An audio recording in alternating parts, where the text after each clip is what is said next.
Good morning. A lot of flexibility going on with your team right now. And, what's your impression of it? Does it really help that you can get you got a second round pick along with those two first round picks? What's your overall feeling about it? For the trade.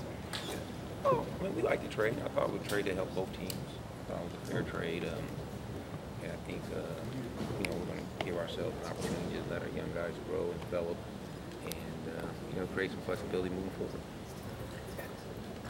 Would you say right now this is just, I mean, you're obviously exploring your options with the number 10 pick. I mean, you done had a variety of point guards, forwards, centers. Is it wide open to say at this point that you're really looking at every, like, I'm looking at we are looking at every possible opportunity with the number 10 pick. Does it factor that you don't really have you don't have a natural center right now? So you don't have a true center. I mean, you have to look at that. I mean, I don't think you can ignore that. And so, we're looking at all options. A lot of people say this is such a deep draft that you can find quality at that 46th pick. Do you agree with that? Or it's always hard to find, looking for diamonds then, aren't you usually? Yeah, I think a lot of times it happens on, got to be right guy, right fit at 46. And, and in this draft, 46 in a typical draft might be the equivalency of 35.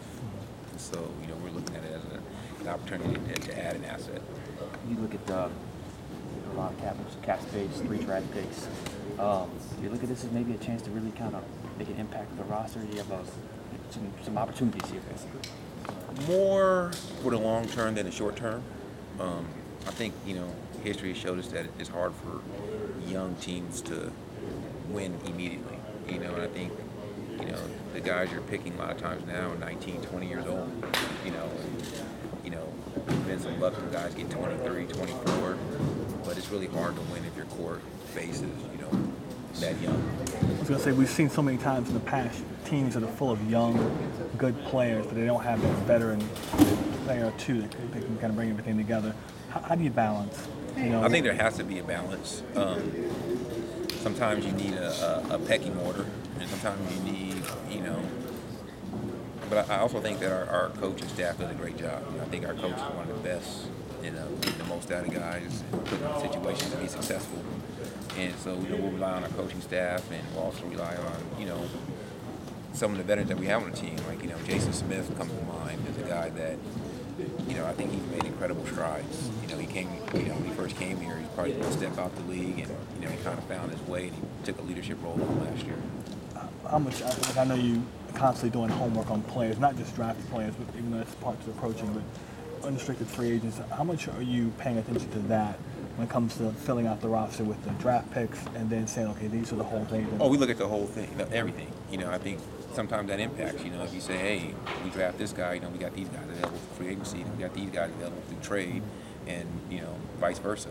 You might say, hey, we got this guy available through trade, so we might get this guy in the draft. So I think you look at the whole picture.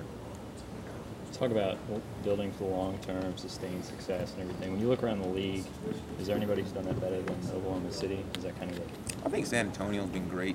They've been a really good team for a long time. I think the Lakers have had sustained success. I think I think there's a few teams that have done it. And even on the short term, there's some teams like drawing a blank right now, Boston, that done very, very well in a short amount of time. You feel you're in a good spot right now. I mean, with so many different variables, you got flexibility, you got young talent coming, you got the number 1 pick, you got a lot of good things. We feel good about our future. We think the future is bright, but we also know that we have to make it happen. Just because sometimes you have cap space, sometimes that can be fool's gold. If you spend it on the wrong person, you can really handicap your franchise. So we'll look at everything that we make decisions. Monty and I and our group will sit down and we'll make decisions that we think that are best for the long term.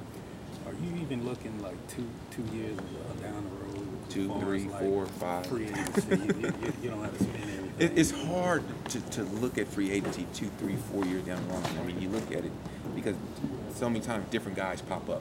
A guy comes and has a breakout season, or another guy.